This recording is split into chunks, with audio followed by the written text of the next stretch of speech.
या ऐसे हर घर में दोहराई।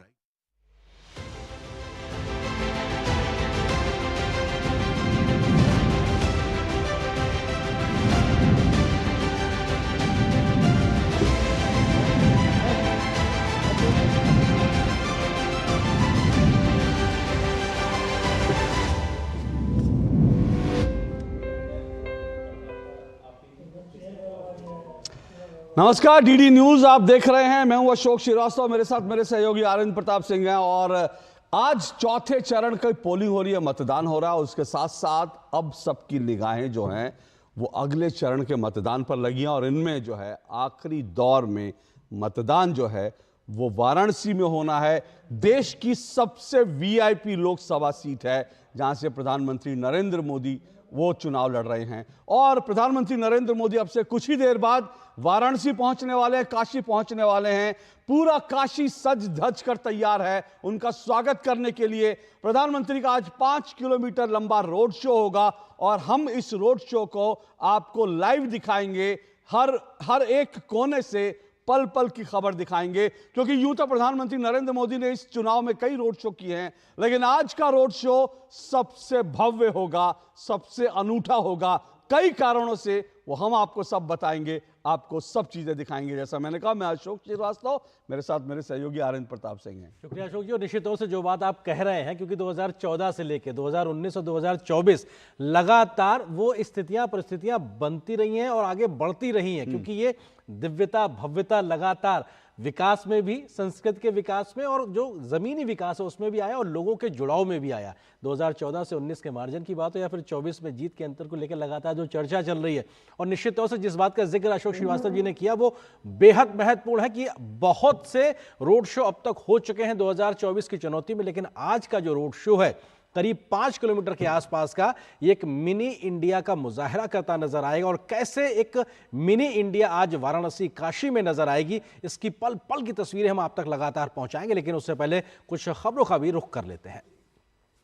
तो लोकसभा चुनाव के चौथे चरण का मतदान संपन्न एक तरीके से होने वाला है और लोगों ने बढ़ चढ़कर अपने मताधिकार का इस्तेमाल भी किया है। और चौथे चरण के लिहाज से बात की जाए तो 9 राज्यों की और एक केंद्र शासित प्रदेश की 96 सीटों पर आज वोटिंग हो रही है। इसी के साथ ही 1717 उम्मीदवारों की सियासी तकदीर भी आज ईवीएम में बंद होने वाली है। देश भर के मतदान केंद्रों पर चुनाव में अलग अलग रंग भी देखने को मिले हैं। कैसा रहा चौथे चरण का मतदान, अभी तक किस प्रकार के विविध लोकतंत्र के रंग देखने को मिले हैं, आइए कुछ तस्वीरें आपको दिखाते हैं।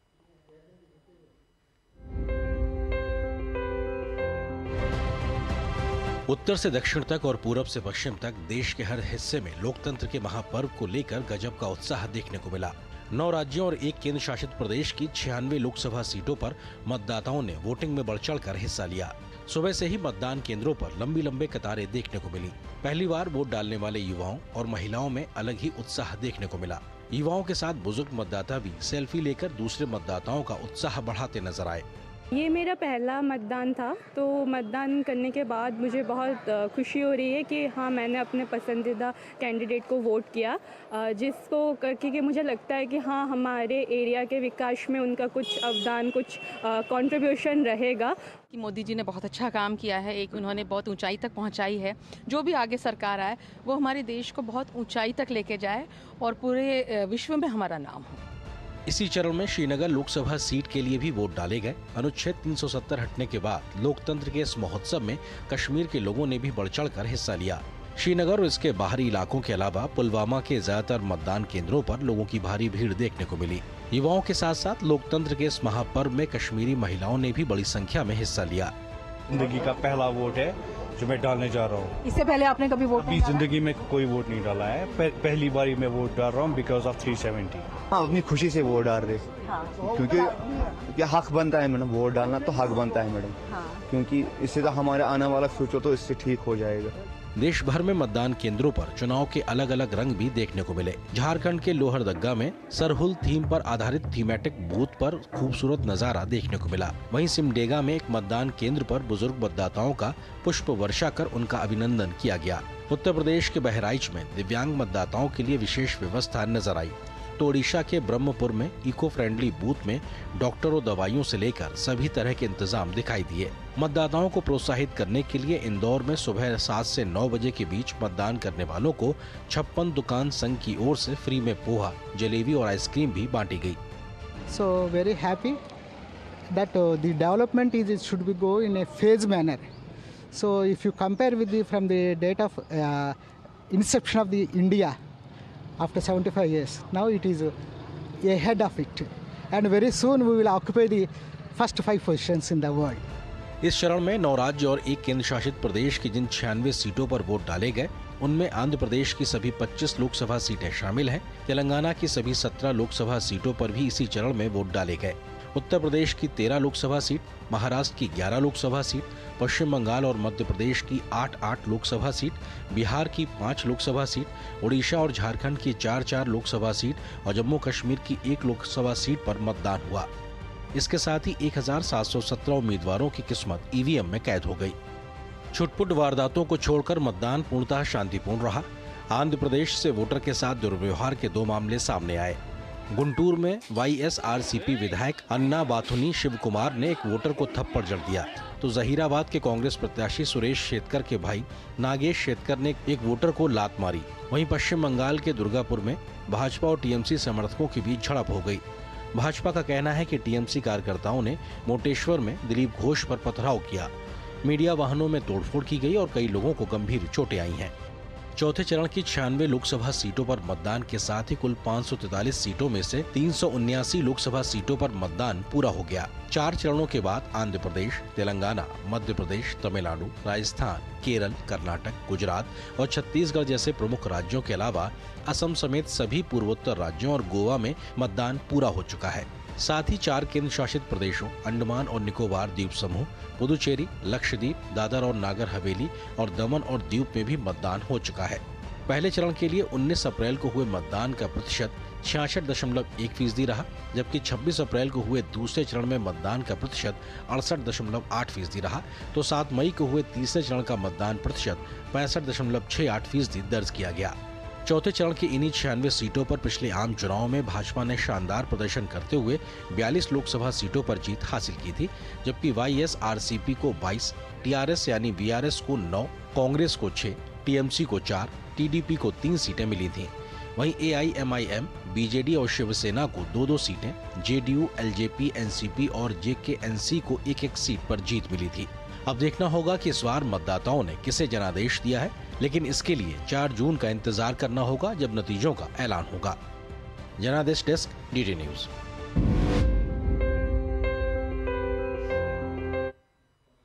और हमारे सहयोगी राजेश राज इस वक्त बिहार की बेगूसराय से हमारे साथ मौजूद है। बिहार में जिन लोकसभा सीटों पर वोटिंग हो रही है उनमें से बेगूसराय भी एक सीट है और निश्चित तौर से वीआईपी सीट के तौर पर आज के मतदान में गिनी जा रही, क्योंकि बीजेपी के केंद्रीय मंत्री के तौर पर वरिष्ठ भाजपा नेता गिरिराज सिंह वहां से चुनावी मैदान में एक बार फिर से हैं और जीत के लिए अपनी लगातार कोशिश कर रहे हैं।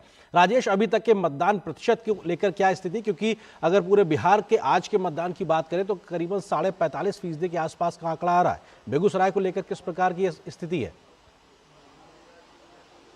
देखिए, बेगूसराय के मतदान के प्रतिशत की बात करें अगर आर्येंद्र, तो बिहार में जिन 5 लोकसभा क्षेत्रों में मतदान का काम अभी जारी है, उन मतदान क्षेत्रों में बेगूसराय में सबसे कम प्रतिशत दिखाई पड़ रहा है। हालांकि यहाँ के मतदाता बहुत जागरूक हैं। ये राष्ट्रकवि रामधारी सिंह दिनकर की जन्मभूमि है, बिहार केसरी डॉक्टर श्री कृष्ण सिंह की कर्मभूमि है और काफी जागरूक मतदाता हैं। यहाँ के सामाजिक और सांस्कृतिक राजनीतिक रूप से बहुत ही चेतनशील जिला माना जाता है। इसके बावजूद मतदान का प्रतिशत कम दिखाई जरूर पड़ रहा है, लेकिन ये उम्मीद की जा रही है कि जो बाकी बचे वक्त हैं उसमें जो लोग पंक्तिबद्ध होकर खड़े होंगे वो देर शाम तक भी अपने मताधिकार का प्रयोग जरूर कर लेंगे। और यहाँ से आपने बिल्कुल सही कहा कि केंद्रीय मंत्री गिरिराज सिंह की प्रतिष्ठा जो है वो दांव पर लगी हुई है। सीपीआई ने अवधेश राय को यहाँ पर चुनाव मैदान में उतारा है, जो बछवाड़ा के पूर्व विधायक हैं। गिरिराज सिंह के मुकाबले अपेक्षाकृत कमजोर उम्मीदवार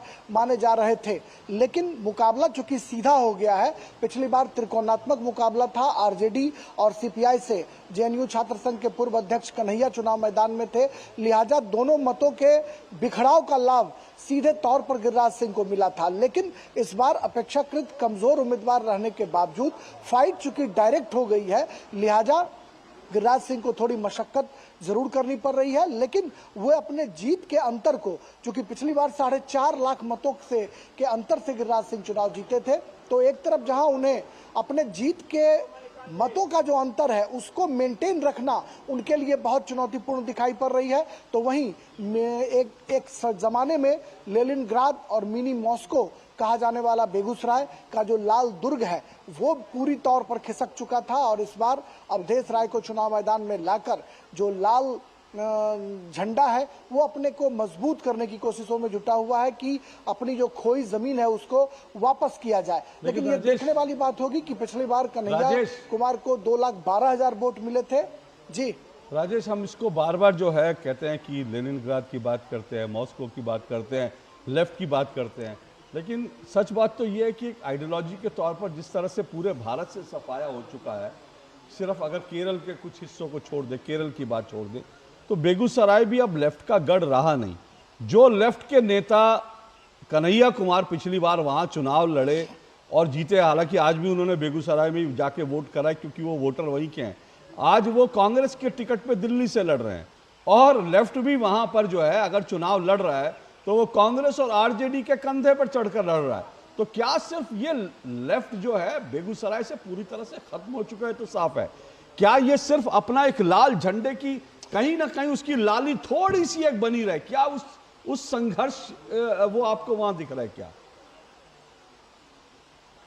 देखिए, मैं पहले भी कहता रहा हूं, और जो यहाँ के कद्दावर नेता रहे हैं, डॉक्टर भोला सिंह भारतीय जनता पार्टी के सांसद रहे, कद्दावर नेता रहे आरजेडी के पूर्व मंत्री श्री नारायण यादव, ये तमाम लोगों ने सीपीआई की जो पृष्ठभूमि थी उसको कहीं ना कहीं चुनाव में उसको बुलडोज करने का काम किया, और बेगूसराय एकमात्र ऐसा जिला है अशोक जहां पर की लेफ्ट। राजेश आप जो बात कह रहे हैं ये बहुत महत्वपूर्ण है, बेगूसराय के बारे में हम विस्तार से बात भी करेंगे, लेकिन कुछ और तस्वीरें इस वक्त की जो खबरें उसका भी हम रुख कर लेते हैं। फिलहाल आपका शुक्रिया हमारे साथ जुड़ने के लिए। बेगूसराय नहीं बल्कि अगर बात की जाए तो 96 लोकसभा सीटों पर इस वक्त कशमकश जारी है, सभी प्रत्याशी अपने पूरा जोर आजमाइश में लगे हुए। प्रधानमंत्री नरेंद्र मोदी अपने लोकसभा क्षेत्र वाराणसी का दौरा करने वाले हैं अब से कुछ देर बाद, और प्रधानमंत्री के दौरे को लेकर काशी में किस प्रकार की तैयारियां हैं इसका जायजा लिया हमारे सहयोगी ने। आइए आपको वो रिपोर्ट दिखाते हैं। काशी हिंदू विश्वविद्यालय के सिंह द्वार के ठीक सामने हैं और मालवीय जी की प्रतिमा सज रही है, पूरी काशी सज रही है स्वागत करने के लिए यहाँ के सांसद का, देश के प्रधानमंत्री का जो रोड शो करेंगे। कैसे देख रहे हैं आप इस रोड शो को, और आपके अंदर किस तरह के भाव? काशी ने हमेशा जो है प्रधानमंत्री का स्वागत जो है ऐतिहासिक किया है। पिछले 2 बार के चुनाव में जो जीत हासिल हुई और जो रोड शो हुए वो ऐतिहासिक थे। इस बार भी उसको पहले से और बेहतर बनाने का प्रयास चल रहा है, और अब की बार की जो तैयारी आप देख रहे हैं उसमें कुछ नया हम लोगों ने करने की कोशिश की है। किस तरह से दिल में बाहर जो सजावट है, काशी की पहचान को आप लोगों ने उल्लेखित किया है चित्रों के माध्यम से, जो पॉइंट हैं उन पे आप स्वागत करेंगे, किस तरह का माहौल आपके दिल में खास तौर से? हम काशीवासी उनको अपने बीच पा करके अभिभूत होते हैं, और निश्चित तौर पे हम दोनों का साथ आने वाले समय में जो चुनाव आने वाला है उसमें बड़ा गुल खिलाएगा। हम लोगों ने उसकी पूरी तैयारी भी की है, और आज का यह रोड शो कल के होने वाले नामांकन के लिए बहुत बड़ी तैयारी के रूप में आपको दिखाई भी दे रहा है। पार्वती पते हर हर यह उद्घोष काशी का पारंपरिक उद्घोष, और इसी के साथ नेता का, अपने नेता का, अपने सांसद का, अपने प्रधानमंत्री का स्वागत करेगा काशी इस रोड शो में। कैमरा पर्सन सत्य प्रकाश दुबे के साथ doctor Harikesh Bahadur Singh Gautam, DD news, Singh द्वार बीएचयू, वाराणसी। तो बीएचयू का सिंह द्वार वो है जहां पर प्रधानमंत्री नरेंद्र मोदी सबसे पहले जब उनका चॉपर लैंड करेगा उसके बाद वो वहां पहुंचेंगे, महामना मालवीय जी की प्रतिमा पर माल्यार्पण करेंगे, और उसके बाद उनका रोड शो शुरू होगा। भव्य होगा, ऐतिहासिक होगा, और इसी तरह से इस बार ये भी माना जा रहा है कि प्रधानमंत्री नरेंद्र मोदी की जीत भी एक बार फिर से ऐतिहासिक होगी, क्योंकि वाराणसी में अब हार जीत का सवाल नहीं होता। वहां चर्चा ये नहीं होती कौन हारेगा कौन जीतेगा, वहां चर्चा सिर्फ ये होती है प्रधानमंत्री कितने वोट के मार्जिन से जीतेंगे।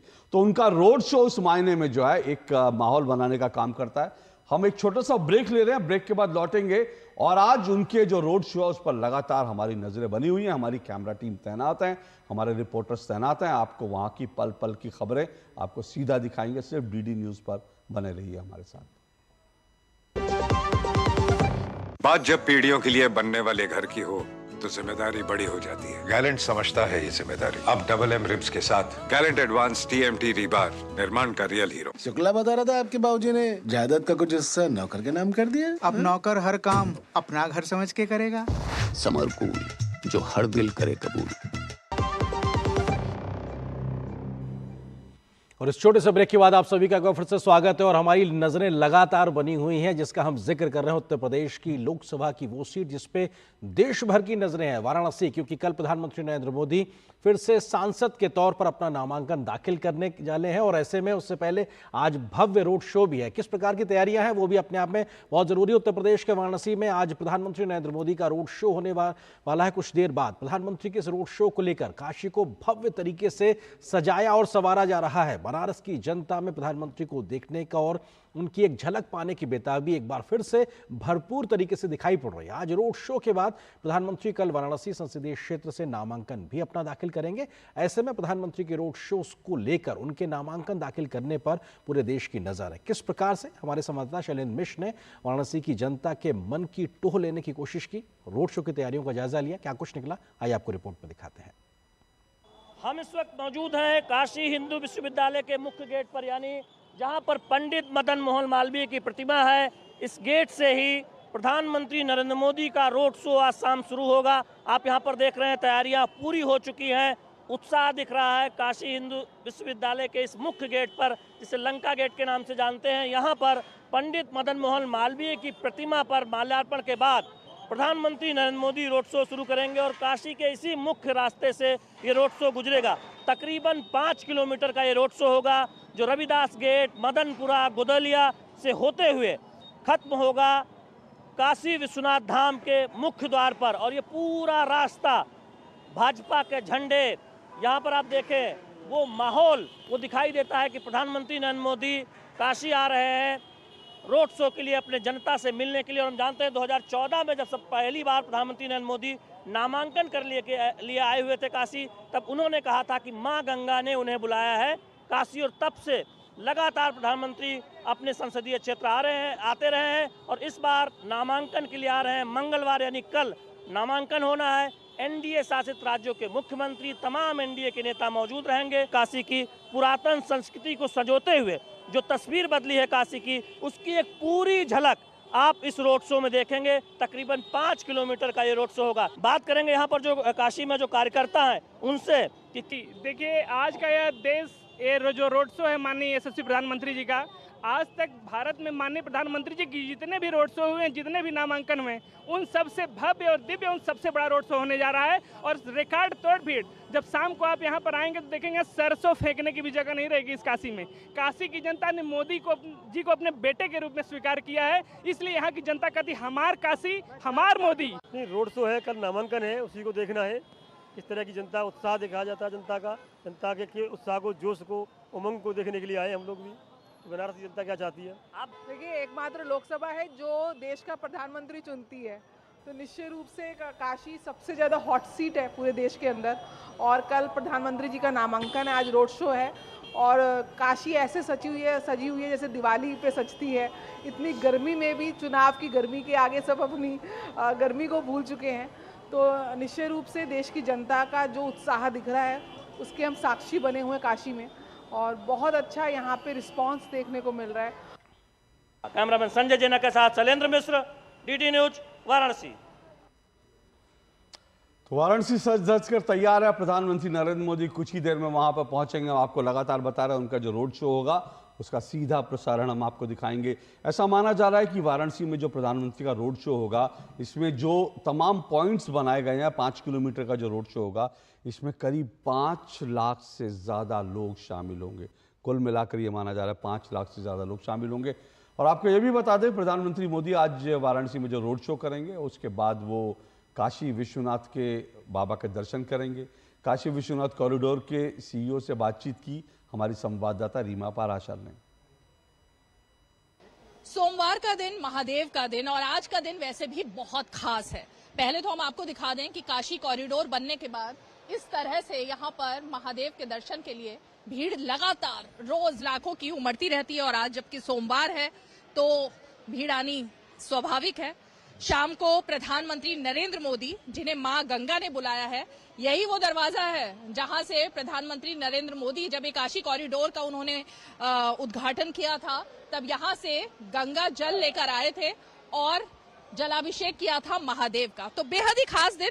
आज भी रोड शो के बाद प्रधानमंत्री आएंगे, महादेव को जल अर्पित करेंगे और उसके बाद कल सुबह नॉमिनेशन अपना दाखिल करेंगे। हमारे साथ बेहद ही खास मेहमान इस वक्त मौजूद हैं। काशी कॉरिडोर जिसकी हम बात कर रहे हैं, उनके CEO विश्वभूषण मिश्रा जी, बहुत बहुत स्वागत है आपका। त्रिपुंड आपके माथे पर लगा है, महादेव के भक्ति में आप भी लीन हैं आज। मैडम बहुत बहुत स्वागत है आपका, डीडी न्यूज की पूरी टीम का। ये त्रिपुंड तो रोज ही लगता है, पहले भी लगता था, अब भी लग रहा है। महादेव ने अपने पास बुला लिया तो सौभाग्य है। बहुत बहुत स्वागत है आपका हमारे धाम में। शुरुआत तो मैं इसी से करना चाहूंगी मिश्रा जी कि जब प्रधानमंत्री आज आएंगे, जाहिर तौर पर काशी के बेटे हैं, मां गंगा ने उन्हें बुलाया है, तैयारियां भी दिख रही हैं। क्या कार्यक्रम पूरा रहने वाला है तैयार? ये जो तैयारियां आपको दिख रही हैं, हमारा एक सनातन पर्व है गंगा सप्तमी, जो आज सायंकाल से उसकी तिथि प्रारंभ हो रही है। हम 4 दिनों से तैयारी कर रहे हैं लगातार। पिछले 3 दिनों से त्रिदिवसीय उत्सव है। 2 दिनों से फूलों की सज्जा ऐसे ही नए ताजे फूलों से होती है रोज। प्रकाश हमने 3 दिन पहले करके और इसके विजुअल शेयर किए हुए थे। हमें उस समय इस बात का भान भी नहीं था कि प्रधानमंत्री का आज शाम का कार्यक्रम है। तो मैं कहूंगा कि ये कोइंसिडेंस ऐसा हुआ, हम गंगा सप्तमी की तैयारी कर रहे थे, उसी के बीच माननीय प्रधानमंत्री का कार्यक्रम लग गया। पिछली बार जब प्रधानमंत्री आए थे 2 तस्वीरें बेहद ही खास थी। एक उनके हाथ में जो त्रिशूल था और दूसरा जो उन्होंने जिस तरह से अभिषेक किया। आज के लिए क्या कुछ ऐसी तस्वीरें आने वाली है सामने? ये हम लोगों के लिए भी एलिमेंट ऑफ सरप्राइज था उसमें। पिछली बार जो त्रिशूल था, मुझे लगता है कि महाशिवरात्रि के दूसरे दिन प्राइम मिनिस्टर सर आए थे यहाँ पर, और हमारे आदरणीय मुख्यमंत्री जी स्वयं संन्यास परंपरा से आते हैं, उनको निश्चित रूप से सनातन का ज्ञान है। शिवरात्रि पर्व पर उन्होंने जो भेंट दी थी वह पूरे देश में चर्चित हुई। हम लोगों ने भी फोटो देखा और सारी चीजें, और उससे साक्षी भी हुए यहाँ पर। तो आज ही मुझे लगता है कि अब तो एक महासमर चल रहा है, एक आपका लोकतंत्र का महापर्व चल रहा है। इस पर्व के बीच में अब क्या होता है हमारे लिए भी एक देर रुकने वाले हैं प्रधानमंत्री? आधे से 1 घंटे में पूरा कार्यक्रम संपन्न हो जाने की हमें आशा है। मिश्रा जी, क्योंकि आप इतने बड़े कॉरिडोर के यहाँ पर CEO हैं, जाहिर तौर पर रोजाना लाखों की संख्या में लोग यहाँ आ रहे हैं, तब में और अब में जब कॉरिडोर बना तब से अब में क्या अंतर आप देख रहे हैं? कितने लोग लगभग आ जाते हैं और कैसे मैनेज कर पाते हैं इतनी बड़ी भीड़? मैं आंकड़ों की भाषा में बात करूंगा। कॉरिडोर का उद्घाटन 13 दिसंबर 2021 को हुआ। उससे पहले जो हमारे पास जो LIU के जो डेटा होता है, उस समय तक काउंटर कैमरेज नहीं थे। 20 से 25 हजार व्यक्तियों का यहाँ पर प्रतिदिन का आना दर्ज होता था। उसके बाद हमारे हेड काउंटर कैमरा हमारा इंस्टॉल हो गया, तो हमारा जो एवरेज रहा वो लगभग 1 से 1.25 लाख रुपए पर डे नॉर्मल डेज में। पर्व और त्योहार के दिन 5 से 6 लाख व्यक्ति का आना होता था। ये जो 4 गेट्स आप देख रहे हैं, ABCD 4 गेट हमारा है, यहाँ पर हेड काउंटर कैमरा लगा है, तो पूरी साइंटिफिक काउंटिंग उसकी होती है। उसके बाद जो अभी 2024 में हमारा नया नॉर्मल सेट हुआ है, वो 2.5 से 3 लाख व्यक्ति पर डे का है। उसको संख्या क्रॉस ही हो रही है। मार्च माह में हमने 95,37,000 व्यक्तियों का आगमन देखा है, जो किसी अन्य वर्ष के सावन की तुलना में भी ज्यादा है। तो श्रावण मास जिसमें सबसे अधिक दर्शनार्थी आते हैं, उसको भी मार्च का महीना क्रॉस कर गया है। और अगर हम आंकड़ों को और ज्यादा स्पेसिफिक होकर बात करें तो 13 दिसंबर 2021 से 30 अप्रैल 2024, 2 वर्ष 4 माह 17 दिन की अवधि में इस धाम में कुल 16 करोड़ से अधिक लोग आए हैं। अब 16 करोड़ से अधिक लोग अगर किसी नगर में किसी एक स्थान पर आते हैं, तो अब पुनः कल्पना कीजिए, इसमें चूंकि देश के लोग हैं, विदेश के लोग हैं, शहर के लोग हैं, शहर के बाहर के लोग हैं, अन्य जनपदों के लोग हैं। उत्तर प्रदेश की सीमाओं के भीतर प्रवेश करने के बाद व्यक्ति ने पेट्रोल, डीजल, फूल, माला, दूध, खाना पीना, होटल सब मिलाकर मैं कहता हूं, अगर मिनिमम भी अगर एक एवरेज आएगा और 2,000 रुपए पर हेड का अगर मानते हैं कि एक्सपेंस किया होगा, तो पूरा वे जो उत्तर प्रदेश की सीमाओं के भीतर हुआ है वो 32,000 करोड़ रुपए का होता है। 32,000 करोड़ 32,000 करोड़ के एक्सपेंडिचर का मतलब आप ये मानिए कि GDP में हमारे इतना एडिशन हुआ है। तो की तरफ से आज और महादेव की तरफ से कोई विशेष भेंट प्रधानमंत्री के लिए बनाई? महादेव जो भेंट देना होगा वो एक अपने आप में सीक्रेट है। मैं कहूंगा माननीय मुख्यमंत्री जी के हाथ से मिलेगा, आप लोग थोड़ी देर बाद देखेंगे। ये एक सीक्रेट है, बहुत बहुत शुक्रिया। ये एक सीक्रेट है, आज क्या तस्वीर सामने आती है और महादेव की कृपा जो कि प्रधानमंत्री की तरफ जिस भेंट की बात कर रहे हैं वो क्या होने वाला है, इसके लिए थोड़ा सा इंतजार करना पड़ेगा। लेकिन ये आपको जरूर बता दें कि आज का विशेष दिन, तैयारियां जोरों पर हैं और कुछ ही समय बाद प्रधानमंत्री आएंगे और यहाँ पर महादेव के दर्शन करेंगे। कैमरा पर्सन राकेश के साथ रीमा पराशर। तो अशोक जी, अगर बात की जाए, क्योंकि काशी विश्वनाथ कॉरिडोर की बात हो रही थी, तो 5 लाख वर्ग फीट का एरिया एक तरीके से डेवलप किया गया और लगभग 800 करोड़ रुपए खर्च हुआ था इस पूरे कॉरिडोर को डेवलप करने में। और जिस बात का जिक्र हम लोग कई बार लगभग करते हैं कि कोई भी एक लिटिगेशन नहीं हुई इस पूरी व्यवस्था के तहत, ये भी दिखाता है कि कैसे सर्व भाव से सबने उसको स्वीकारा और उस विकास को आगे बढ़ाया। और शायद आज जो सीओ साहब आंकड़े गिना रहे थे वो उसकी ही एक आगे बढ़ती परिपाटी है कि पर्यटन के आधार पर विकास किस तरह से उत्तर प्रदेश को नई ऊंचाइयों पे ले जा रहा है। बिल्कुल, और इसमें जो है काशी विश्वनाथ धाम का बहुत बड़ा रोल है, क्योंकि अब वहाँ लाखों लोग पहुँचते हैं। और सिर्फ सबसे बड़ी बात आरेंद्र ये भी है कि सिर्फ उत्तर भारत नहीं, दक्षिण भारत से बड़ी तादाद में वहाँ लोग काशी तमिल संगमम, एग्जैक्टली वही कह रहा हूँ। तो दक्षिण भारत से लोग भगवान शिव का दर्शन करने के लिए वहाँ पहुँचते हैं। ये अपने आप में बहुत इंपॉर्टेंट बात है। और पहले जो काशी विश्वनाथ मंदिर था, पहले वहाँ की जो व्यवस्था थी, उसमें ज़्यादा से ज़्यादा कुछ हज़ार लोग ही जहाँ वहाँ पहुँच सकते थे। और जब कभी भी शिवरात्रि के दिन होता था तो जो लाइन है, जो काशी विश्वनाथ मंदिर की लाइन, वो गदौलिया चौक तक पहुँच जाती थी। लोगों को घंटों घंटों इंतजार करना पड़ता था मंदिर में आने के लिए, संघर्ष करना पड़ता था। लेकिन ये कॉरिडोर बनने के बाद जो है लोगों के लिए बहुत आसान हो गया। उस कॉरिडोर के अंदर ही जो है लाखों लोग वहाँ पर रह सकते हैं। तो ये अपने आप में बहुत भव्य व्यवस्था हुई है, तो इसमें तो कोई दौर आए नहीं। इसलिए जो है लोग वहाँ पर आते हैं, आराम से जो है दर्शन करते हैं। बिल्कुल, और आपका तो व्यक्तिगत अनुभव भी रहा, क्योंकि बचपन आपका वहाँ सकरी गलियों में बीता। लेकिन अब जब कॉरिडोर इस तरीके से भव्य तरीके से निर्माण हुआ, क्योंकि आप जिस बात का जिक्र कर रहे हैं, मुख्य मंदिर परिसर के अंदर एक समय में 5000 लोग तो आ ही सकते हैं। मुख्य मंदिर के जो चौतरा है उसके अंदर जो पूरा आंगन है, बाकी अगर इलाके की बात की जाए तो 75,000 लोगों की आसानी से वहां मौजूदगी, इसमें कोई दिक्कत नहीं होगी। बाकी आसपास के इलाकों को मिला लें तो निश्चित तौर से अगर लाखों लोग भी पहुंचते हैं तो ऐसी स्थिति नहीं उत्पन्न होगी, सिचुएशन नहीं होती कि वहां पर भीड़ भाड़ हो, धक्का मुक्की हो। और आनंद, जब आपने कहा कि बचपन बीते, तो मैं तो ये भी कहता हूं, सिर्फ काशी विश्वनाथ छोड़ दीजिए, बनारस के अंदर पैर रखने जब हम छोटे थे तो बनारस के अंदर जाने में बड़ी दुखी होती थी कि धक्का मुक्की होगी, सड़क होगी, गंदगी होगी। बनारस देखते ही देखते बदल गया। आप सोचिए, एयरपोर्ट से बाबतपुर हवाई अड्डे से अगर आपको शहर आना हो तो कम से कम 2 घंटा आपको लगता था। इतनी संकरी सड़कें थी, इतना ट्रैफिक था।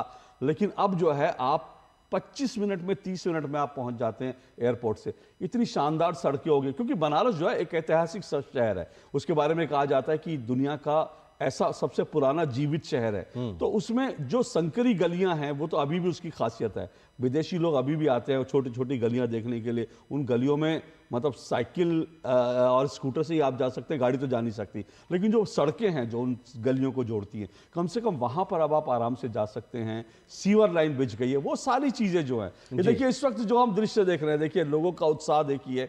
ये सिंह द्वार है और महामना मालवीय की प्रतिमा लगी हुई है। और देखिए लोगों का हुजूम जो है, स्वागत। और प्रधानमंत्री वहाँ के लाडले हैं और लोग बहुत प्यार से उनको मिलते हैं, उनको देखते हैं।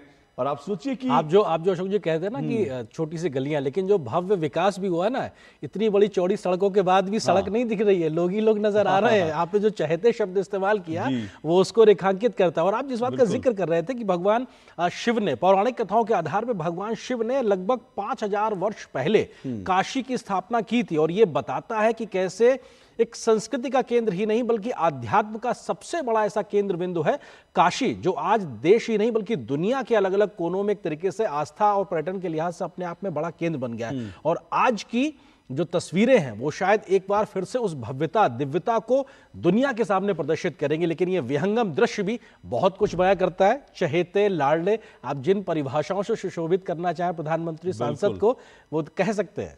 बिल्कुल। और देखिए ये भी है कि वाराणसी की एक जो लोकसभा हम सीट की बात करें, परंपरागत रूप से ये पहले कांग्रेस की एक सीट थी जो कांग्रेस जहां से लगातार जीतती थी। लेकिन उसके बाद जब देश में जब सांस्कृतिक पुनरुत्थान का दौर आया, उसके बाद से बीजेपी यहां पर लगातार जीतने लगी। पहले डॉक्टर मुरली मनोहर जोशी जीतते थे। डॉक्टर मुरली मनोहर जोशी ने 2 बार यहां का प्रतिनिधित्व किया, लेकिन उसके बाद फिर कांग्रेस के राजेश मिश्रा जी, ये देखिए ये जो पॉइंट्स बनाए गए हैं ना आर्यन, ये आप देख रहे हैं, ये तो इस तरह के लगातार पॉइंट्स जो हैं, कई सारे पॉइंट्स बनाए गए हैं। ऐसा माना जा रहा है 5 किलोमीटर के रास्ते में 100 से ज़्यादा पॉइंट्स बनाए गए हैं, जहां पर अलग अलग तरह के सांस्कृतिक कार्यक्रम होंगे, जिसका जिक्र आप कर रहे थे कि एक मिनी इंडिया की झलक जो है आपको काशी में दिखाई देगी। और पीछे जो बोर्ड दिखाई दे रहा है उसमें लिखा है हमार काशी हमार मोदी। तो मोदी जी ने काशी को बिल्कुल अपना लिया और काशी ने मोदी जी को बिल्कुल पूरी तरह से अपना लिया। 10 सालों में बहुत बड़ा परिवर्तन है। पहली बार जब प्रधानमंत्री नरेंद्र मोदी यहाँ से काशी से लड़े थे, उन्होंने कहा था मां गंगा ने बुलाया है, लेकिन जब पहली बार वो चुनाव लड़े थे तो वो काशी के साथ साथ वडोदरा लोकसभा सीट से, जो गुजरात की सीट है, वहाँ से भी लड़े थे, क्योंकि वो गुजरात से आए थे पहली बार। और वडोदरा से भी उन्होंने रिकॉर्ड 5 लाख से ज़्यादा अंतर से जीता। लेकिन उसके बाद जो है वो पूरी तरह से काशी के होकर रह गए प्रधानमंत्री नरेंद्र मोदी। बिल्कुल, और ये जो आप जिन पॉइंट का जिक्र कर रहे थे, और निश्चित तौर से 100 से ज़्यादा ऐसे पॉइंट्स बनाए गए हैं जिसमें मिनी इंडिया दिखाई पड़ेगा। लेकिन सांस्कृतिक पुनर्जागरण का जिक्र जो आपने किया, तो ये युवा बच्चियां भी अपने आप में मंत्रोच्चार के माध्यम से काशी की उस पहचान को आज एक बार फिर से पुनर्स्थापित करती हुई, जिसके गोद में एक तरीके से संस्कृति पली बढ़ी है और कैसे आगे बढ़ी है, पल्लवित पोषित करती हुई मां गंगा के सहारे देश दुनिया तक पहुंची और उसने अपने आप में काशी के स्थान को अपने आप में विश्व मंच तक पहुंचाया। और शायद उसी मूल परंपरा को काशी ने सहेज के बीते 10 वर्षों में जिस प्रकार का एक आधुनिक विकास भी किया है, काशी से क्वेटो तक का जो बात प्रधानमंत्री ने अपने पूरी इस विकास यात्रा में रखी है, वो दिखाई पड़ती है। क्योंकि मूल मिजाज हो, मूल स्वरूप हो, मूल संस्कृति हो काशी की, उससे कहीं किसी प्रकार का छेड़छाड़ नहीं है। लेकिन विकसित भारत के संकल्प में काशी कैसे लगातार तेज गति से आगे बढ़ रही है, वो विकास की एक नई यात्रा लिख रही है, वो साफ तौर से दिखाई पड़ता है। और शायद आज वो लगातार दिखाई काशी बड़ा अल्लड़ शहर भी है, मदमस्त भी, आपको दिख रहा होगा। देखिए एक सज्जन जो है किस तरह से डांस कर रहे हैं, नाच रहे हैं। तो ये काशी की जो है ये खास विशेषता है कि वहाँ लोग मदमस्त होते हैं, बिल्कुल मस्त होते हैं। उनको कोई चिंता नहीं होती कोई क्या कह रहा है, कोई क्या सुन रहा है, वो अपनी मस्ती में रहते हैं। तो उसी तरह से मस्ती में जो है, और जब प्रधानमंत्री पहुँचेंगे तो ऐसा वहाँ पर दृश्य दिखाई देगा कि लोग मदमस्त होकर डांस भी कर रहे होंगे, गा भी रहे होंगे, और इस तरह से प्रधानमंत्री नरेंद्र मोदी का वहाँ पर स्वागत कर रहे होंगे। तो इस तरह से पूरा माहौल जो है बिल्कुल कह सकते हैं उमंग से भरा हुआ है, उत्साह से भरा हुआ है। पूरा केसरिया आपको दिख रहा होगा, पूरी काशी ऐसा लग रही है भगवा रंग में रंग चुकी है। भगवा टोपियां, भगवा कपड़े, भगवा झंडे, और गेट पर भी जो आप देख रहे होंगे, देखिए भगवा महामना मालवीय की प्रतिमा, और वहाँ भी जो है भगवा ये लंका का चौक है जहाँ, और ये काफिला ऐसा लग रहा है प्रधानमंत्री पहुँच रहे हैं, क्योंकि गाड़ियों का काफिला वहाँ दिख रहा है। जी बिल्कुल, और ये काफिला लगभग मालवीय जी की जो प्रतिमा है वहाँ पे पहुँचता हुआ BHU का जो मुख्य गेट है। और हम जानते हैं कि प्रधानमंत्री जब कभी भी काशी आते हैं तो मालवीय जी को नमन करना, उन पर पुष्प अर्पित करना अपनी एक उनकी स्वाभाविक सी जिम्मेदारी कहा जाए, या वो जिसको वो मान के चलते हैं और उनके पास पहुँचते हैं। क्योंकि काशी को विश्व हिंदू जो पूरा विद्यालय है वहाँ पे, वो अपने आप में बहुत महत्वपूर्ण है, और मालवीय जी का योगदान है उसको नमन करने के लिए प्रधानमंत्री पहुँचते हैं। और जिस बात का जिक्र अशोक जी आप कर रहे हैं, वो देखिए यहाँ पे भी अपने आप में अलग अलग राज्यों की छटाएं, पारंपरिक वेशभूषा में लोक नृत्य के साथ में लोग यहाँ मौजूद हैं, और वो तस्वीरें भी साफ तौर पे दिखाई पड़ रही हैं। हार्दिक स्वागत और अभिनंदन करने के लिए धोबी घाट का दृश्य है, क्योंकि वाराणसी जो है ना, वो अपने आप में अलग अलग तरह के आपको रंग वहाँ पे दिखाई देंगे। अब तो वाराणसी एक बिल्कुल कह सकते हैं कि एक ऐसा शहर हो गया कि जहाँ सिर्फ उत्तर प्रदेश नहीं बल्कि दुनिया भर के लोग वहाँ पर आते हैं, और भारत के तमाम शहरों से आकर लोग वहाँ पर, और BHU की खास तौर से बात करें, क्योंकि वो एक ऐसा प्रीमियर इंस्टीट्यूट है, ऐसी यूनिवर्सिटी है जहाँ दुनिया भर से लोग पढ़ने के लिए आते हैं। तो BHU की अपने आप में एक अलग प्रतिष्ठा है। और आरेंद्र, ये BHU जो है पंडित महामना मालवीय जी ने बाकायदा जो है काशी नरेश से सबसे पहले पहुँचे, उन्होंने उनसे थोड़ी सी राशि ली, और उसके बाद घूम कर उन्होंने चंदा जुटाया, और ये काशी हिंदू विश्वविद्यालय की स्थापना की, BHU की स्थापना की।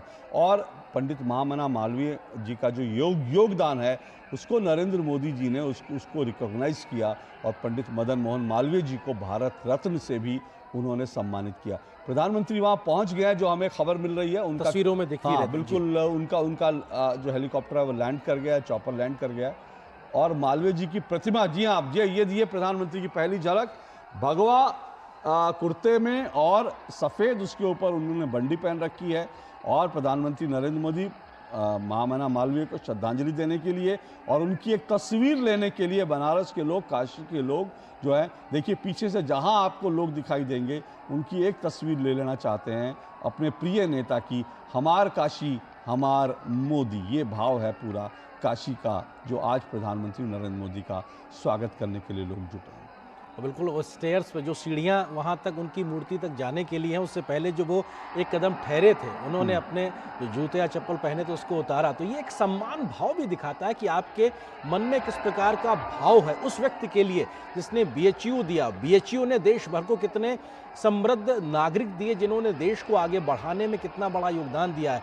और एक प्रकार से सभी के प्रणाम को स्वीकार करते हुए 360 डिग्री एक तरीके से, क्योंकि सभी और सब लोग मौजूद हैं और ये जयघोष सुनाई पड़ रहा है प्रधानमंत्री की मौजूदगी में। और निश्चित तौर से ये वो जगह है जहां से बहुत ज़्यादा प्यार 2014-2019 में लोकतांत्रिक व्यवस्था के तहत कहा जाए तो एक सांसद के तौर पर प्रधानमंत्री मोदी को समर्थन के तौर पर मिला है और उसके प्रति आभार व्यक्त करना और एक बार फिर से उस समर्थन, उस प्यार को हासिल करने के लिए प्रधानमंत्री पहुंचे हैं। पीछे विशालकाय महामना जी की प्रतिमा, आगे प्रधानमंत्री का अभिवादन सभी को स्वीकार करते हुए और प्रधानमंत्री यहां से अब रोड शो की शुरुआत करेंगे।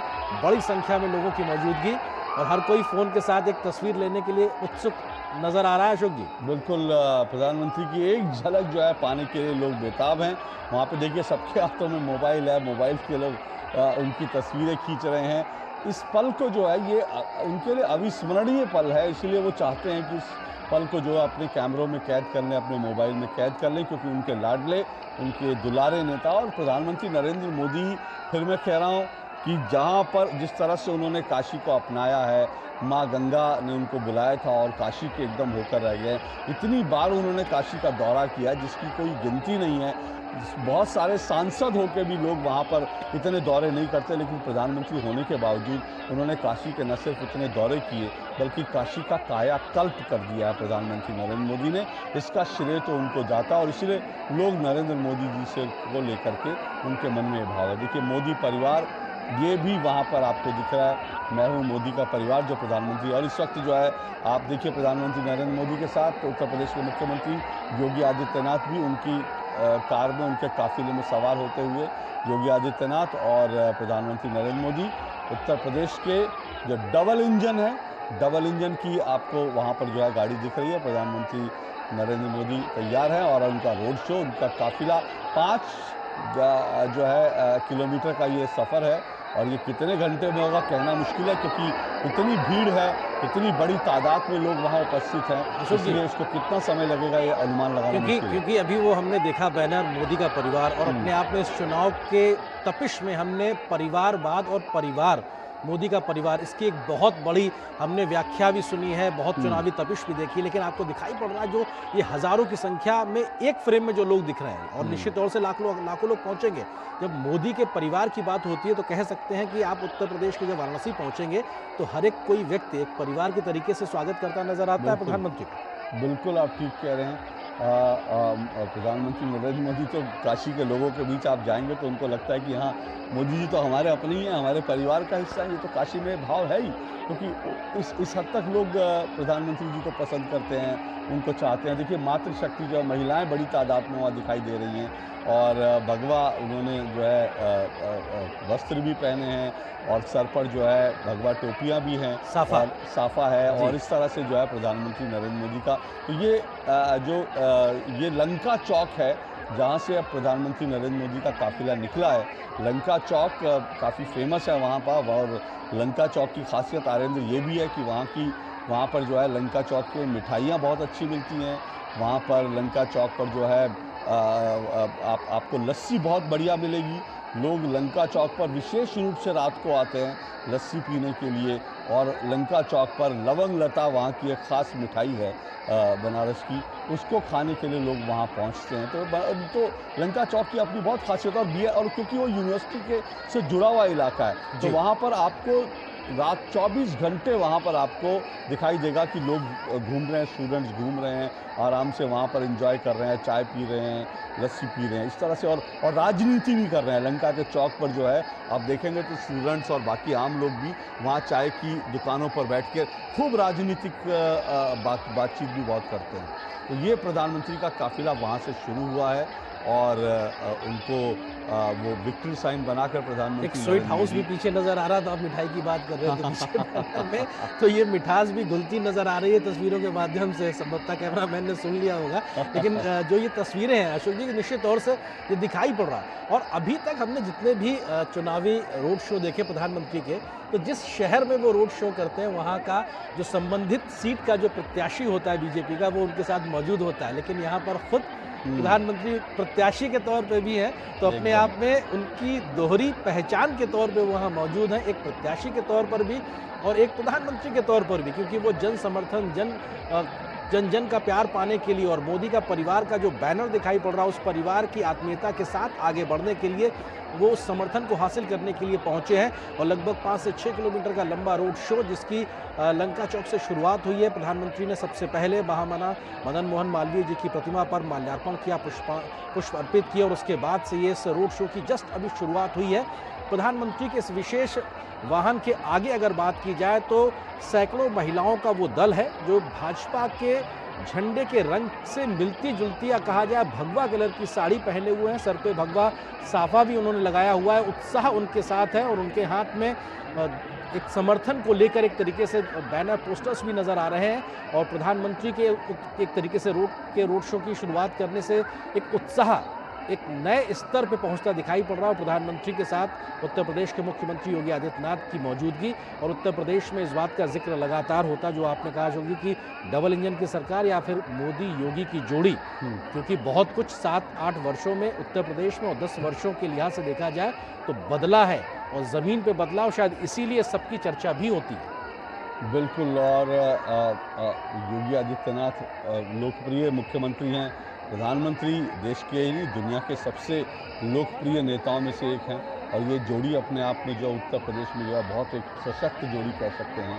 और यहाँ पर जैसा हम बता रहे हैं मंत्रोच्चार चल रहा है, महिलाएं जो हैं यहाँ पर, बच्चियाँ जो हैं मंत्रोच्चार कर रही हैं, और प्रधानमंत्री का एक काफिला जो है शुरू हो गया है। इस तरह के रोड शो जो हैं, आपने जैसे बिल्कुल सही कहा, प्रधानमंत्री अब तक जब रोड शो करते हैं, कहीं भी उन्होंने इन चुनाव में रोड शो किया है, तो उनके साथ लोकल प्रत्याशी जो हैं ज़रूर हैं, लेकिन यहाँ पर प्रधानमंत्री नरेंद्र मोदी खुद ही उम्मीदवार हैं, खुद ही प्रत्याशी हैं, इसलिए वो और मुख्यमंत्री योगी आदित्यनाथ उनके साथ हैं। और ये 5 किलोमीटर का सफ़र है, 100 से ज़्यादा पॉइंट्स बनाए गए हैं, जिसको हम बार बार बता रहे हैं। आगे महिलाओं का जत्था चल रहा है, महिलाएं चल रही हैं, मातृशक्ति जो है वो चल रही हैं, और महिलाओं की का वोट जो है हमेशा, आप जितने चुनाव हुए हैं उनमें एक बड़ी बात है, ये यहाँ पर आरती, जिस तरह से गंगा आरती होती है, उसी तरह से यहाँ पर जो है एक पॉइंट है जहाँ पर लोग आरती कर रहे हैं। दीपोत्सव जो है इस तरह से दीपों की आरती कर रहे हैं। ये इस तरह के कई अलग अलग दृश्य आपको देखने को मिलेंगे काशी में, बनारस में, जहाँ पर प्रधानमंत्री नरेंद्र मोदी का इस वक्त रोड शो चल रहा है। हुजूम देखिए आप, ये दूर दूर तक आपको सिर्फ नरमुंड दिखाई देंगे, और दूर दूर तक जो है आपको लोगों के भगवा दिखाई देगा, लोग दिखाई देंगे, और इस तरह से पूरा वाराणसी ऐसा लगेगा। कुछ देर में आप देखेंगे, जब ये देखिए लोग सड़कों पर चढ़े हैं अपने प्रिय नेता की एक झलक पाने के लिए। कोई टंकी के पास जाकर खड़ा हुआ है, कोई छत पर खड़ा है, बच्चे, महिलाएं, बुजुर्ग सब खड़े हैं प्रधानमंत्री की एक झलक पाने के लिए। और प्रधानमंत्री अक्सर वहाँ जाते हैं, कई बार वहाँ जाते हैं, लेकिन जितनी बार जाते हैं उतनी बार उनको वहाँ प्यार मिलता है, उतनी बार उनको दुलार मिलता है। और प्रधानमंत्री नरेंद्र मोदी कई बार ये कह चुके हैं कि वाराणसी ने, काशी ने उन्हें जो प्यार दिया है, उन्हें जो दुलार दिया है, उसको वो कैसे लौटाएंगे, ये उनको हमेशा इस बात की चिंता रहती है। शंखनाद भी अशोक जी सुनाई पड़ रहा है, और जो गंगा आरती का विहंगम दृश्य होता है उसका भी प्रदर्शन यहाँ पे किया जा रहा है, और ये दिखाता है कि काशी की पहचान मां गंगा की आरती के साथ में एक नए स्तर तक पहुंची है। प्रधानमंत्री ने जिस प्रकार से घाटों की साफ सफाई की और 2014 की वो तस्वीर हम सब नहीं भूल सकते, जब खुद झाड़ू लेकर प्रधानमंत्री ने उस साफ सफाई के अभियान की शुरुआत की थी और 2014 की उस साफ सफाई के अभियान के बाद से 2024 तक कैसी एक नई काशी, दिव्य काशी, भव्य काशी का एक निर्माण हुआ है और एक नई पहचान के साथ में आज दुनिया के सामने मौजूद है। तो बहुत कुछ उनके पास जाता है और ये एक और मंच, जिन 100 ऐसे मंच का हम जिक्र कर रहे थे जहां पर अलग अलग राज्यों की या उत्तर प्रदेश के अलग अलग क्षेत्रों की जो विविध पहचान है उसको प्रदर्शित किया जा रहा है। इसमें लोक नृत्य भी हैं, लोक वाद्य यंत्रों के साथ में वहाँ मौजूद है, चाहे वो मराठी हो, गुजराती हो, बंगाली, मारवाड़ी, पंजाबी, दक्षिण भारतीय राज्यों के तमाम ऐसे अलग अलग राज्यों से जुड़े हुए लोग या कहा जाए अलग अलग सामाजिक संगठनों से जुड़े हुए लोगों के मंच तैयार हैं जहाँ पर वो अपनी खुद की मूल पहचान के साथ में प्रधानमंत्री का स्वागत करने के लिए पहुंचे हैं। लेकिन मूल में सब वही है जहां पे भारतीय परंपरा, दर्शन शास्त्र और वो एक भारतीय विरासत की पहचान कहीं सबसे केंद्र में बनी हुई है। प्रधानमंत्री भी सभी और सबका अभिवादन स्वीकार करते नजर आ रहे हैं। अशोक जी। हाँ, लेकिन नारायण, जैसे आपने कहा कि प्रधानमंत्री का वो 2014 के दृश्य की आपने बात की, जब झाड़ू लेकर आए थे, झाड़ू भी उनके साथ साथ उन्होंने फावड़ा भी उठा लिया था क्योंकि वहाँ पर इतनी मिट्टी थी, इतना वहाँ पर जो है कचरा था। प्रधानमंत्री मुझे आज तक याद है कि प्रधानमंत्री नरेंद्र मोदी ने वो फावड़ा उठाया और जब उन्होंने फावड़े से वो जो मिट्टी थी उसकी कटाई शुरू करी तो वहाँ जितने लोग मौजूद थे फिर सब ने जो है सबके सब मैदान में उतर गए और देखते ही देखते वो वहाँ पर जगह साफ हो गई। आनंद, जो लोग कहते हैं स्वच्छता की बात करते हैं, मैंने क्योंकि वाराणसी को बहुत बचपन से देखा है, वहाँ के घाट ऐसे थे कि आप पैर नहीं रख सकते थे, इतनी गंदगी होती थी। लेकिन अगर आज आप बनारस के काशी के घाटों पर चले जाएं तो आपको वहाँ पर एक अलग ही तरह का नज़ारा दिखाई देगा। ये देखिए, इस वक्त आप देखिए, आप देख रहे हैं कि लोग जो हैं कितनी बड़ी तादाद में दोनों तरफ, सड़कों के दोनों तरफ खड़े हैं प्रधानमंत्री का स्वागत करने के लिए। जो मंच बने थे उन मंच पर लोग चढ़ गए हैं क्योंकि सबको एक झलक पानी है प्रधानमंत्री की। अब देखिए, लोग अपने बच्चों को लेकर आए हैं, छोटे छोटे बच्चों को लेकर, ये एक नज़र जो है उनको प्रधानमंत्री नरेंद्र मोदी की एक झलक वो पाले। इस तरह से ये पूरा का पूरा दृश्य आपको वहाँ पर दिखाई देगा। अब ये इससे पहले जो मंच था उस पर बहुत संख्या में डमरू बजाने का भी, क्योंकि भगवान शिव की नगरी में त्रिशूल उनकी पहचान है तो उस पर बंधा हुआ डमरू भी पहचान है और किस प्रकार से डमरू दल का घोष होता है वो भी अपने आप में काशी की एक अलग पहचान है। और उस डमरू घोष की पहचान के साथ में एक मंच सजा था जहाँ पे अपने आप में बड़े से आकार के डमरू का वादन हो रहा था और ये भी काशी को एक नई पहचान देता है। लेकिन उसकी उस विरासत, उसकी जो पारंपरिक एक समृद्ध एक उसका इतिहास है उसको भी प्रदर्शित करता है। तो निश्चित तौर से चाहे गंगा आरती के दृश्य को पुनः प्रदर्शित करना हो, डमरू के जय घोष को दिखाना हो या फिर शंखनाद के माध्यम से उस तरीके से आगे बढ़ना जिसका हम जिक्र कर रहे थे अशोक जी, वो तस्वीरें एक बार फिर से दिखाई पड़ रही क्योंकि जो 100 से ज़्यादा पॉइंट्स हैं उसमें भारत, एक भारत श्रेष्ठ भारत की पहचान तो दिखाई पड़ रही है और ये भी अपने आप में अग्रसेन युवा मंच सुस्वागतम, यानी समाज के विभिन्न वर्गों की ओर से भी वो स्वागत दिखाई पड़ रहा है। मुंशी प्रेमचंद जी की भी एक फोटो दिखाई पड़ी थी यहाँ पर। हाँ, क्योंकि मुंशी प्रेमचंद का रिश्ता भी काशी से ही है। वो काशी में ही जन्म उनका हुआ था, मुंशी प्रेमचंद का। और इसी तरह से जो है जो जितने काशी की जो महान विभूतियाँ हैं ये बताया गया है, हम देखेंगे भी चित्र में, वो तमाम रास्ते में, उस रास्ते में काशी जो है वो उन महान विभूतियों के चित्र लगाए गए हैं जिनमें हमने कहा कि अभी हमने मुंशी प्रेमचंद का देखा जिनकी कहानी काशी का कोतवाल बहुत लोकप्रिय हुई। इस तरह से उन्होंने और इसके अलावा वहाँ पर जो है भारत रत्न उस्ताद बिस्मिल्लाह खां वो भी काशी के थे। इसी तरह से काशी नरेश, पंडित मदन मोहन मालवीय, बिस्मिल्लाह खां की मैंने बात करी। इस तरह से तमाम लोग जो हैं, पंडित किशन महाराज, तुलसीदास, कबीरदास, संत रविदास, ये सब जो हैं काशी की महान विभूतियों का कहीं ना कहीं जो है वो दिखाई देगा। देखिए, महिलाएं जो है त्रिशूल लेकर, बाबा विश्वनाथ का जो त्रिशूल है उनका, वो त्रिशूल लेकर भी खड़ी हैं। प्रधानमंत्री का स्वागत करने के लिए। और आज के स्वागत में जो जानकारी मिली है, संभवतः तस्वीरों से भी हम बहुत जल्दी आपको दिखाएंगे, संत समाज के लोग बड़ी संख्या में न सिर्फ काशी से बल्कि उत्तर प्रदेश के अलग अलग महत्वपूर्ण स्थानों से भी यहाँ पहुँचे हुए हैं, चाहे वो प्रयागराज हो या फिर अयोध्या हो, अन्य अन्य स्थानों से पहुँचे हैं एक तरीके से प्रधानमंत्री के स्वागत को लेकर।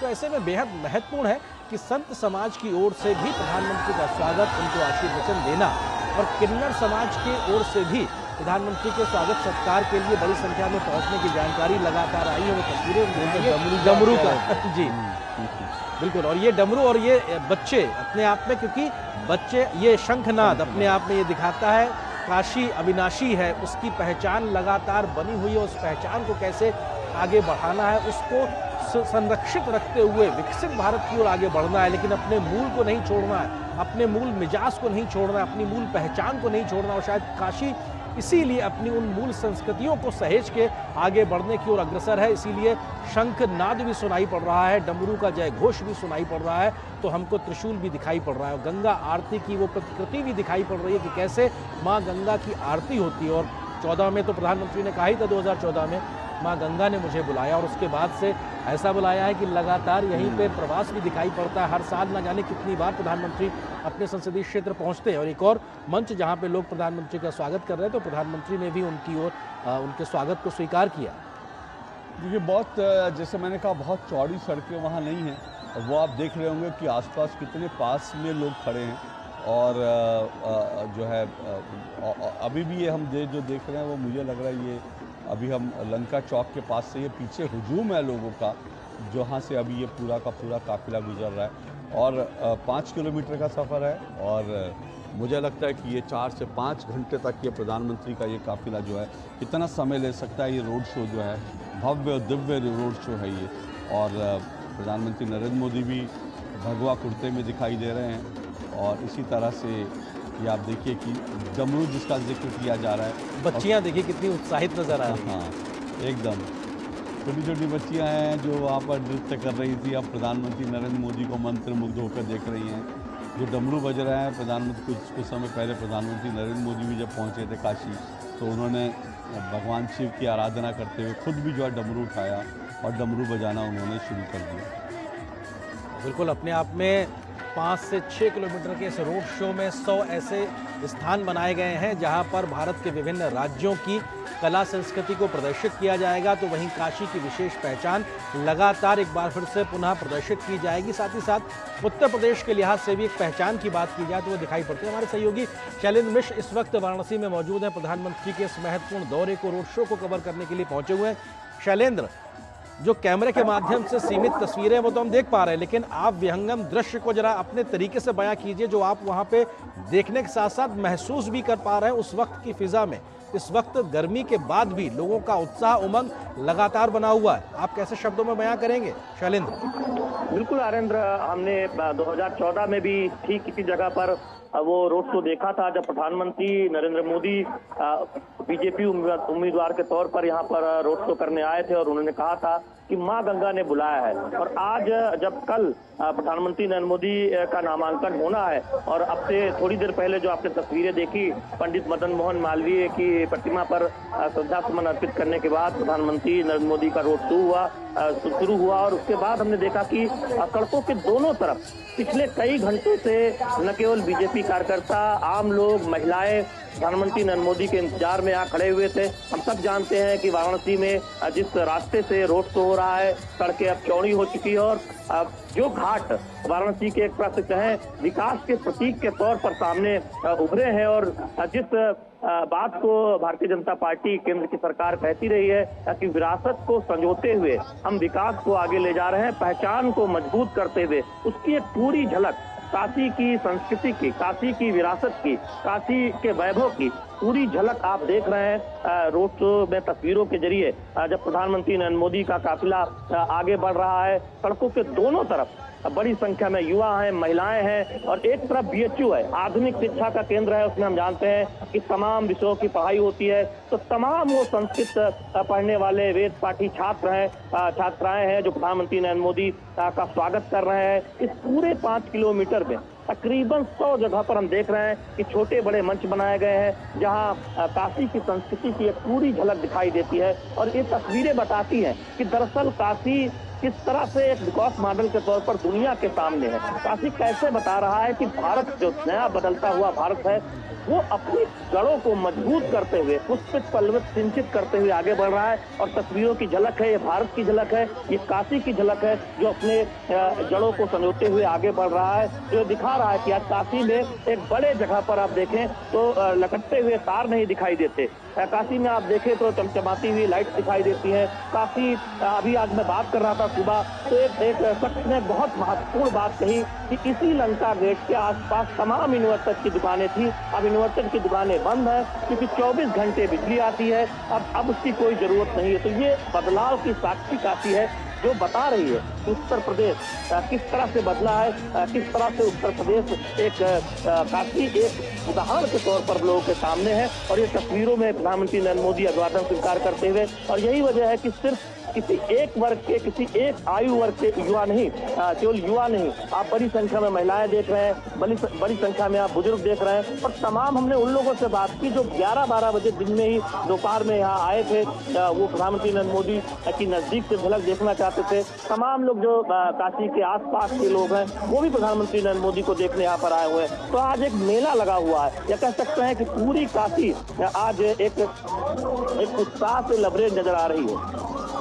शैलेंद्र, एक चीज ये भी आपसे समझना चाहेंगे, क्योंकि 100 से ज्यादा एक प्रकार के मंच बनाने की जानकारी मिली है, उनमें से एक मंच इस वक्त हम देख रहे हैं, भगवान राम दरबार संभवतः नजर आ रहा है। हमको यहाँ पे हनुमान जी की वेशभूषा में भी नजर आ रहा है, भगवान राम दरबार नजर आ रहा है। किस प्रकार से ये तमाम तैयारियां आज के रोड शो में की गई है, जरा उसकी भी जानकारी हमारे साथ साझा कीजिए, दर्शकों के साथ साझा कीजिए शैलेंद्र। देखिए, अलग अलग स्तर पर जिम्मेदारी दी गई थी। काशी के जो आम कार्यकर्ता हैं, काशी के जो सामाजिक संगठन है, केवल बीजेपी कार्यकर्ता नहीं, केवल बीजेपी के बूथ स्तर के कार्यकर्ता नहीं, आरेंद्र, यहाँ पर बहुत महत्वपूर्ण है कि जो सामाजिक लोग हैं, जो अलग अलग संगठन है, जो अलग अलग संस्कृति या अलग अलग समूहों से जुड़े हुए लोग हैं, उन्होंने ये तैयारी की है। अलग अलग जिस इलाके से रोड शो गुजर रहा है, रविदास जो गेट है, हम BHU लंका गेट के बाद जो सबसे पहला पड़ाव है, आप वहाँ पर देखें काशी की जो संस्कृति है, काशी में रोजमर्रा में जो कुछ आप देखते हैं कि नृत्य संगीत का जो भाव होता है, जो सुबह बनारस का भाव होता है, जो आप देखते हैं अस्सी घाट पर तमाम अलग अलग रंगमंच के जो लोग हैं, अलग अलग इस तरह से देखें कलाकार हैं, वो आपको इस पूरे सड़क पर कई अलग अलग जगहों पर दिखाई देंगे, अलग अलग मंचों पर दिखाई देंगे। तो दरअसल काशी की संस्कृति की एक झलक दिखाई दे रही है, और ये स्वतः स्फूर्त है। हमने लोगों से बात की, बहुत सारी जगहों पर हमने देखा कि बीजेपी के कार्यकर्ता जरूर इस उत्साह में लगे हुए थे कि इस रोड शो को भव्य से भव्य बनाना है, लेकिन तमाम जगहों पर सामाजिक संगठनों के लोग हैं, स्वतः आए हुए लोग हैं, जो अपनी कला का प्रदर्शन करना चाहते हैं, प्रधानमंत्री नरेंद्र मोदी के सामने कुछ प्रस्तुत करना चाहते हैं। हमने सुबह देखा कि एक महानुभाव थे जो सुबह से शंख बजा रहे थे। हमने उनसे पूछा कि आप सुबह 10 बजे आ गए, शंख बजा रहे हैं। उन्होंने कहा आज वो पूरे दिन शंख बजाकर ये शंखनाद करना चाहते हैं कि काशी से शंख की निकली हुई ध्वनि पूरे देश और दुनिया को बताए कि बदलता हुआ भारत कैसा है, काशी बदली हुई काशी कैसी है, जो सबको संजोकर, सभी का साथ लेकर, सभी को विश्वास में लेकर आगे बढ़ती है। तो आप ये जो देख रहे हैं मंच, आप बाईं तरफ और दाहिनी तरफ प्रधानमंत्री नरेंद्र मोदी के, ये इस मंच की तस्वीरें बताती है कि कैसे पूरी काशी प्रधानमंत्री नरेंद्र मोदी का स्वागत कर रही है। कहीं पर कोई एक नाटक कर्मी है, कहीं पर छात्र दल है, कहीं पर वेद पाठी छात्र है, तो कहीं पर कुछ बुनकर है, तो कहीं पर कुछ अन्य कलाकार है, और कहीं पर काशी के आम लोग हैं जो हर हर महादेव के नारे लगाकर प्रधानमंत्री नरेंद्र मोदी का अभिनंदन कर रहे हैं, स्वागत कर रहे हैं। जो काशी में हम जानते हैं कि जब भी किसी का मौका